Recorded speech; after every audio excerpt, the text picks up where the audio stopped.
भाई साहब, पीडब्ल्यूडी यानी कि पब्लिक वर्क डिपार्टमेंट 2026 की जो नई भर्ती है, लंबे समय से आप सभी इंतजार कर रहे होंगे कि पीडब्ल्यूडी में जो नई भर्ती है इसके ऑनलाइन फॉर्म कब से शुरू होंगे। एज लिमिट काफ़ी है। क्लर्क, चपरासी, पियोन, सुपरवाइजर, एमटीएस, अलग अलग विभिन्न पदों पर जो भर्ती है इसके नोटिफिकेशन का बहुत बेसब्री से इंतजार चल रहा था कि भैया 8500 पदों पर भर्ती। और मैं आप सबको एक बात बता दूं, आप 10वीं हो, 12वीं हो, ग्रेजुएट हो और पूरे भारतवर्ष में से लड़का लड़की कोई भी कहीं से भी हो, फॉर्म ऑनलाइन कर सकता है। ठीक है। सबसे बड़ी बात इस भर्ती की क्या है कि यह है सेंट्रल गवर्नमेंट की। और सेंट्रल गवर्नमेंट में सबसे पहला क्वेश्चन ये आता है कि जी ये पीडब्ल्यूडी आखिर है क्या, जिसके ऊपर इतना बवाल मचा हुआ है। तो पीडब्ल्यूडी का मतलब होता है पब्लिक वर्क डिपार्टमेंट, लोक निर्माण विभाग। लोक निर्माण विभाग का मतलब जो हमारी सड़कें बनती हैं, जो ब्रिज बनते हैं, फ्लाईओवर बनते हैं, सरकारी बड़े बड़े भवन बनते हैं, इन सबको कौन बनाता है? पीडब्ल्यूडी। जी हाँ, पीडब्ल्यूडी हमारे देश की वो बहुत बड़ी एक ऑर्गेनाइजेशन है जो पूरे देश में सबसे ज्यादा कंस्ट्रक्शन के काम को देखती है या कंस्ट्रक्शन कराती है पीडब्ल्यूडी।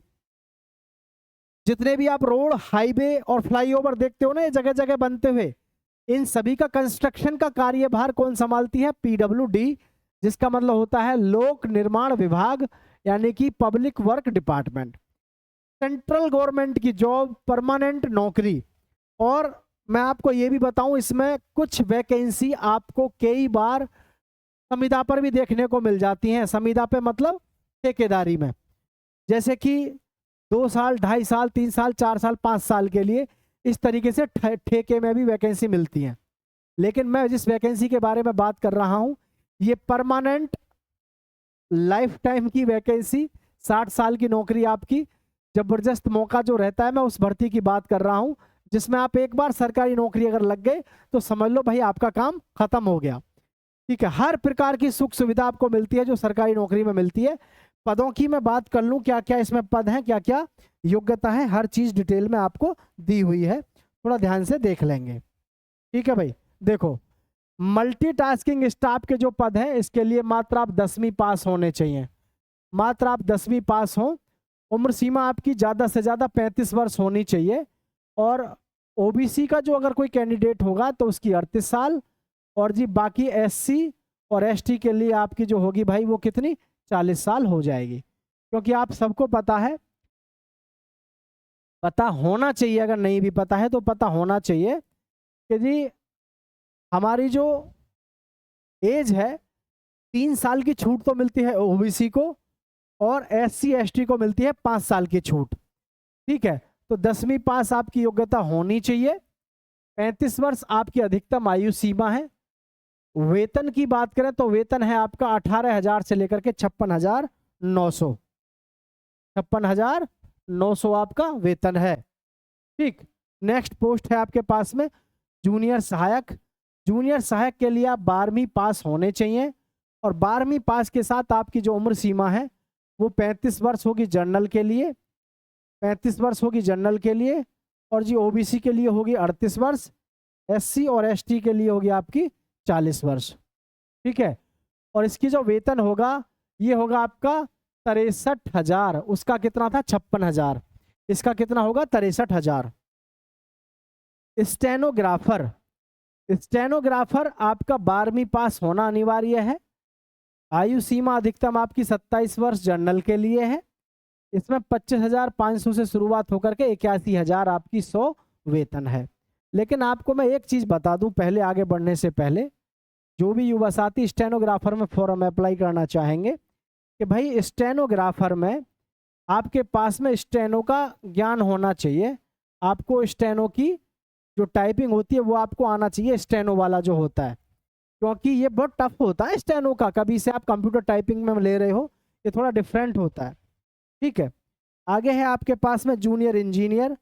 जूनियर इंजीनियर के लिए आपका स्नातक डिग्री होना चाहिए। आप यानी स्नातक हो, आपने ग्रेजुएशन कर रखी हो, बीए बीएससी या बीकॉम, कुछ भी आपने कर रखा हो, आप स्नातक होने चाहिए, आप ग्रेजुएट होने अनिवार्य हैं। उम्र सीमा इसमें आपकी 35 वर्ष है। वही ओबीसी के लिए 38, SC ST के लिए 40। वेतन आपका बढ़ के हो रहा है 29,200 से 92,300। 92,300 आपका वेतन है, जो कि सबसे ज़्यादा है इसमें। जूनियर इंजीनियर का वेतन सबसे ज़्यादा है 92,300। ठीक है, नेक्स्ट पे हम बात करते हैं सुपरवाइज़र। सुपरवाइज़र के लिए भी आपका स्नातक होना ज़रूरी है, लेकिन इसमें ये नहीं है कि आप साइंस साइड से हो, किसी से हो, आप स्नातक होने चाहिए। BA BSc BCom कुछ भी आपने कर रखा हो, आप स्नातक होने चाहिए। ठीक है, और स्नातक के साथ फिर आपको यहाँ पर 35 वर्ष की आपकी उम्र सीमा होनी चाहिए, 35 वर्ष की। और जी इसके साथ आपकी जो वेतन है वो रहेगा 57,000। कितना रहेगा? 57,000 आपका वेतन रहने वाला है। ठीक, चपरासी की बात कर लेते हैं। चपरासी में कक्षा 10वीं पास आप होने चाहिए। कितने? चपरासी में कक्षा 10 आप पास होने चाहिए। उम्र सीमा काफ़ी रखी गई है, 45 वर्ष तक आप इसमें फॉर्म भर सकते हैं। और जी 53,000 तक आपकी सैलरी होनी चाहिए, 53,000 तक की। ठीक है, क्लर्क की बात करें तो क्लर्क आपका कितना? 12वीं पास आप होने चाहिए क्लर्क में, और 35 वर्ष आपकी उम्र सीमा होनी चाहिए जनरल के लिए, और आपकी 63,000 इसमें वेतन रहेगा। तो इस हिसाब से अगर हम देखें पोस्ट के हिसाब से जो आपका वेतन है, काफ़ी अच्छा खासा इसमें वेतन और काफ़ी अच्छी पोस्ट है। ग्रेजुएट 10वीं 12वीं अलग अलग लेवल पे।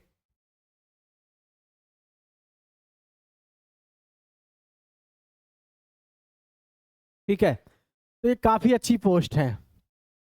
तो ये परमानेंट नौकरी करने का मौका आपको मिलता है अगर आप ये क्वालिफिकेशन अपनी पूरी रखते हैं। ठीक है जी हाँ।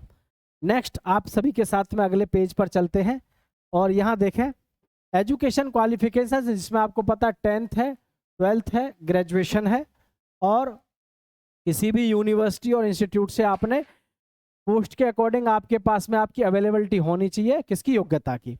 एज लिमिट 18 से 42 साल। जैसा कि आपने देखा अलग अलग पोस्ट पे आपको अलग अलग तरीके की योग्यता आपसे रखी गई है, तो वो आपको यहाँ पर ध्यान रखने वाली बात है ही है।